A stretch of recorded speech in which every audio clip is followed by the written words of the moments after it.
사랑하는 성도 여러분, 오늘도 말씀해 주시는 은혜로 우리의 삶이 하나님 앞에서 더 분명하고 뚜렷한 자세를 갖고 살아가는 귀한 하루 될 수 있기를 소원합니다. 오늘 말씀은 베드로후서 2장 1절에서 9절의 말씀인데요. 어제 말씀과 계속 연결이 됩니다. 바로 거짓 교사들에 관련된 문제인데요.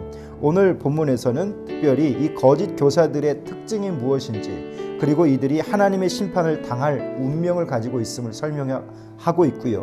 또 4절부터 9절까지 보게 되면 하나님의 심판에 대해서 여러 많은 거짓 교사들의 운명이 어떻게 결정될 것인가에 대한 말씀이 기록되어 있습니다. 오늘 말씀을 읽고 함께 교훈을 나누겠습니다.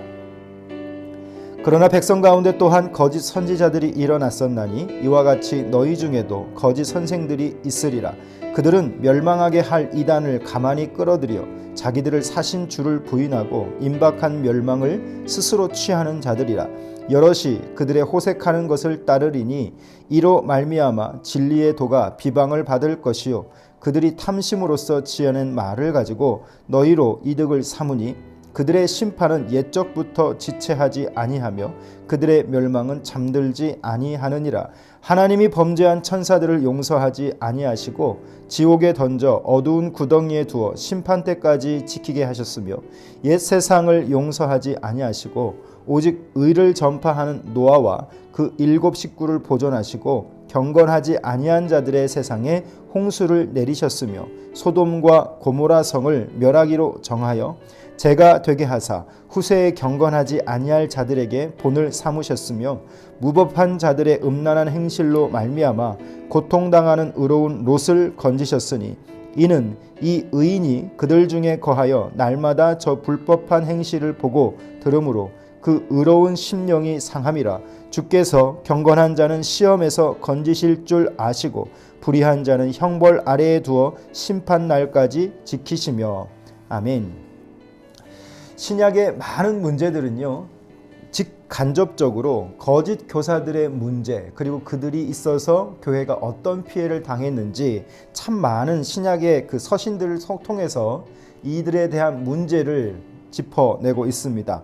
문제는 이 거짓 교사들의 내용, 그리고 그들의 양태, 어떤 생활 습성들 다양하지만 결과론적으로 보면 이 거짓 교사들로 인한 교회의 피해는 아주 심각했다라고 할 수 있겠습니다.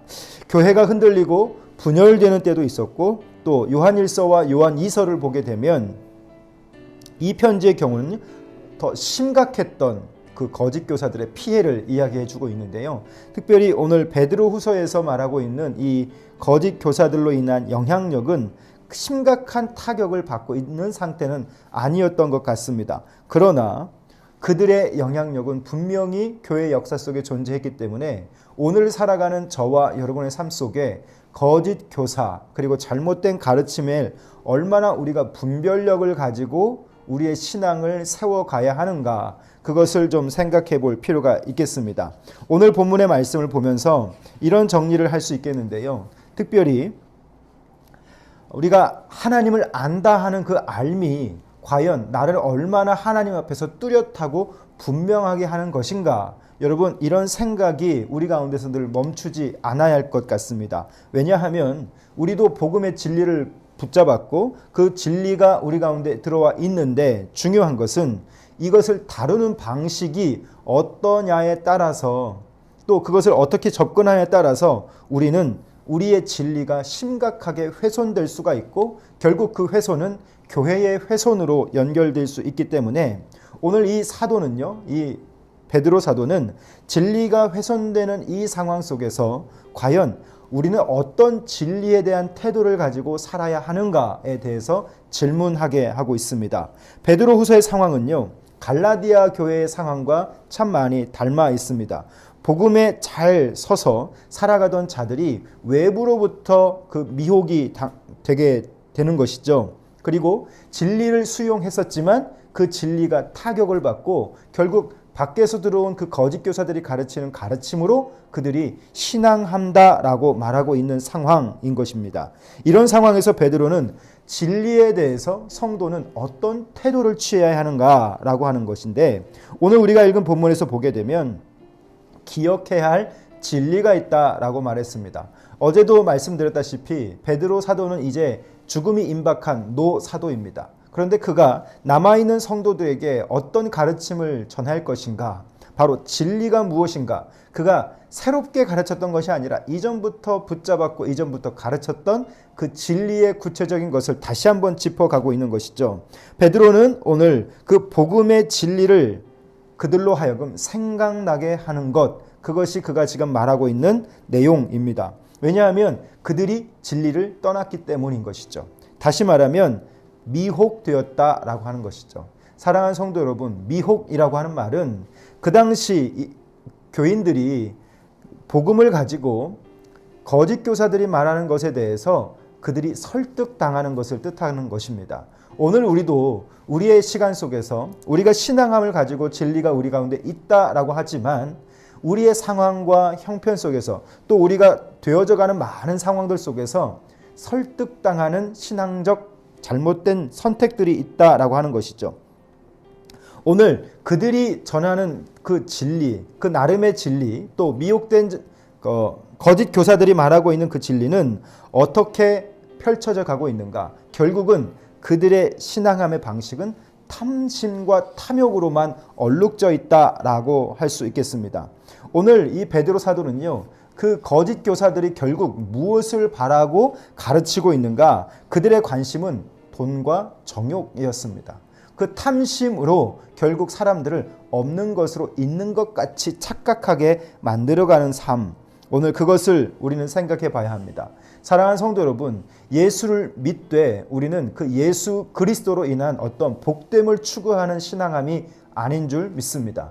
결국 우리가 예수 그리스도의 그 복음의 진리를 깨달았다면 우리는 그리스도로부터 오는 어떤 축복의 내용에 더 집중하는 것이 아니라 우리가 그리스도를 위하여 무엇을 할 수 있는가를 생각하게 되는 것이죠. 이것이 진리를 깨달은 자들의 마땅한 신앙의 태도일 줄 압니다.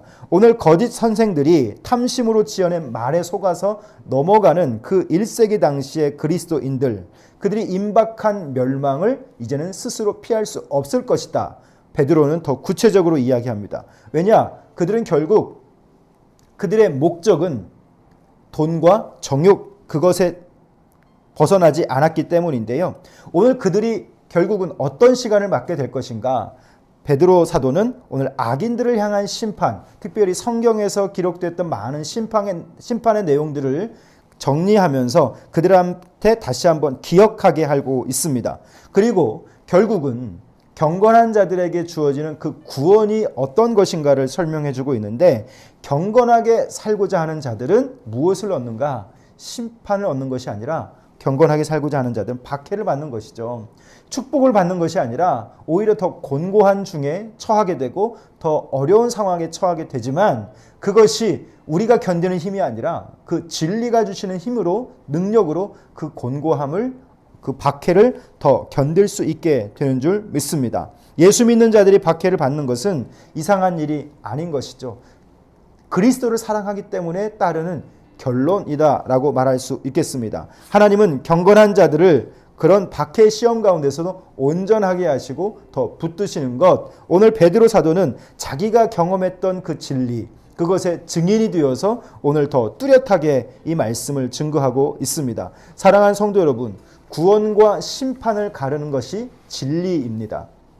그 진리를 어떤 태도로 우리가 붙잡고 살아가는가, 오늘 말씀은 우리로 하여금 생각하게 하는데, 사도가 성도들에게 진리를 붙잡고 살아야 되는 구체적인 이유가 무엇인가? 다시 한번 정리하면, 첫 번째는요, 진리를 제대로 붙잡고 살지 못한다면 멸망을 부르게 된다라고 하는 것입니다. 거짓 진리는 결국 무엇과 연결됩니까? 멸망과 심판과 연결이 되어지는 겁니다. 그리고 그들에게는 결국 지체 없는 심판이 임하게 될 것을 이야기하고 있습니다. 악인은 심판을 지체하지 않으시고 죄에 눈 감지 않으셔서 하나님은 그 악인들에 대해서 더 뚜렷한 어떤 징벌을 하고 있는데, 오늘 본문에서 잘 보시면 범죄한 천사들의 심판, 그리고 노아 홍수의 심판, 소돔과 고모라가 제거되는 심판, 이것을 기억하라라고 노사도는 이야기하고 있습니다. 재림은 늦어질 수 있지만 심판은 반드시 임할 것이기 때문에 우리가 죽으면 그 기회는 다시 없는 것이잖아요. 그래서 오늘 베드로 사도는 이 가운데서 더 분명하게 하나님의 심판은 지체하지 않을 것임을 우리로 하여금 기억하게 하고 있습니다. 자, 그러면서 경건하게 살고자 하는 자들의 삶의 태도를 이야기하고 있는데 그 태도는 박해다라고 하는 겁니다. 상당히 강하게 이야기하고 있죠. 예수 믿는 자들이 박해를 받는 것 이상한 일 아닙니다. 오히려 예수를 사랑하기 때문에 따르는 결론, 그 귀결은 바로 어려움이라고 할 수 있겠습니다. 그런 상황 속에서도 오늘 내가 경험한 진리가 분명하다면 우리는 그 불이익의 자리 또는 손해보는 자리 또는 핍박을 받고 조롱을 받는 자리까지라도 내려갈 수 있다라고 하는 것입니다. 왜요? 거기서 하나님이 건져 주실 것이기 때문에. 악인들은 심판이 있겠지만 그러한 진리를 선택한 자들, 올바른 태도와 그 구원을 실행해 가는 자들에게는 하나님의 이끄시는 은혜가 있기 때문에 오늘 베드로 사도는 우리로 하여금 그것을 기억하게 하고 있는데요. 사랑하는 성도 여러분, 탐심으로 지어낸 말에 우리가 속아 넘어가서 그것이 전부인 양 생각하는 그런 자들 되지 않기를 바랍니다. 오늘 성경은 그들에게 멸망과 심판이 있을 것임을 이야기하고 있기 때문인데요. 자, 그러면 오늘 이 시대를 살아가는 저와 여러분이 이 본문의 말씀을 보면서 어떤 기도를 해야 할까요? 어떤 신앙적 자세를 우리가 다시 한번 정립하고 우리의 시간으로 나아가야 할까요? 그것은 거짓 교사들은 베드로 시대에도 또 지금 우리가 살아가는 시대에도 공존하고 있습니다. 그들의 그 존재 목적은 미혹하는 것인데 미혹당하는 자들이 누군가 결국 진리를 붙잡고 있다라고 하는 저와 여러분의 삶일 텐데 사랑하는 성도 여러분, 여기에서 우리가 미혹되지 않고 그들에게 설득되지 않으려면 무엇이 필요할까요? 바로 진리로 인한 영적인 분별력입니다. 저는 이 분별력이라고 하는 단어가 21세기 영적인 키워드라고 생각을 합니다. 코로나 시대를 경험하면서 우리는 참 많이 분별해야 할 것들이 많이 있습니다. 교회와 예배와 신앙의 행동들, 또 신앙의 선택들, 또 오늘 본문에서 보자면 참과 거짓, 진리의 영과 거짓의 영, 이 모든 싸움들 속에서 결국 신앙인은 무엇을 선택하는가? 그것이 결국 그 사람의 태도요, 자세일 텐데 오늘 나는 과연 어떤 분별력으로 우리의 시간을 살아가고 있는가? 그것을 생각해보는 귀한 시간이 되면 좋겠습니다. 그렇지 않으면 너무나도 쉽게 우리는 미혹되어서 그것에 따라가는 자들, 결국은 그래서 어떻게 될까요? 지옥의 형벌에 매몰될 수밖에 없는 그런 어려움이 있기 때문에 오늘 저와 여러분이 해야 할 기도는 바로 무엇이냐면 악한 영들에게 미혹당하지 않고 또 이 시대의 풍조에 설득당하지 않고 내게 허락하신 그 진리를 얼마나 지키며 또 그 진리적인 삶을 얼마나 살아낼 수 있는가. 그 삶을 오늘 본문에서 우리는 깨달을 수 있습니다. 거짓 선생들, 거짓 선지자들, 그들의 결국은 탐욕의 목적이 있습니다. 그러나 하나님의 사람들은 그 지혜와 지식을 얻으면서 그것이 결국은 박해다 할지라도 그 자리에 들어가게 될 때 하나님이 이끌어 주심을 오늘 성경은 말씀하고 있는데요. 사랑하는 성도 여러분, 오늘 여러분의 하루의 이 시간 속에서도 분별할 것 많을 것입니다. 하나님의 말씀을 정확하게 이해하고 사사로이 풀지 않으며 그 주시는 말씀을 오늘 내가 미혹되지 않고 하나님의 말씀에 내가 설득될 수 있는 그러한 감각을 가지고 여러분의 이 하루가 주님 안에서 세워져 갈 수 있기를 주님의 이름으로 부탁드립니다. 기도하겠습니다. 살아계신 우리 아버지 하나님, 베드로 사도의 이 말씀을 통하여서 거짓 선지자와 거짓 선생들이 있을 것임을 또 이단들이 가만히 끌어들여서 주를 부인하게 하고 멸망으로 하여금 스스로 들어가게 됨을 깨닫습니다. 하나님, 그들의 목적은 탐욕에 있지만 우리의 목적은 그리스도를 얻는 것에 있는 줄 믿습니다.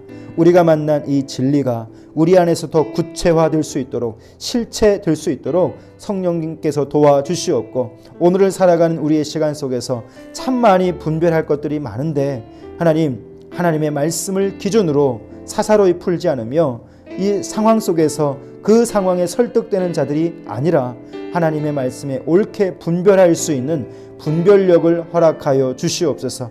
코로나 시대로 인해 예배가 또 신앙적 행동들이 많이 제약이 되어 있습니다. 이 모든 것들 속에서 우리는 어떻게 분별하며 우리의 신앙함을 살아야 하는지 성령께서 깨닫게 해주셔서 이 세상에 설득당하지 않게 하시고 미혹당하지 않게 하시며 하나님의 말씀에 설득당하는 우리가 될 수 있도록 성령님 도와주시옵소서. 예수님 이름으로 기도합니다. 아멘. 사랑하는 성도 여러분, 오늘 하루도 하나님의 말씀에 설득당하셔서 이 세상에 설득당하지 않는 그런 분별력 있는 그리스도인으로 살아갈 수 있기를 주님의 이름으로 부탁드립니다. 감사합니다.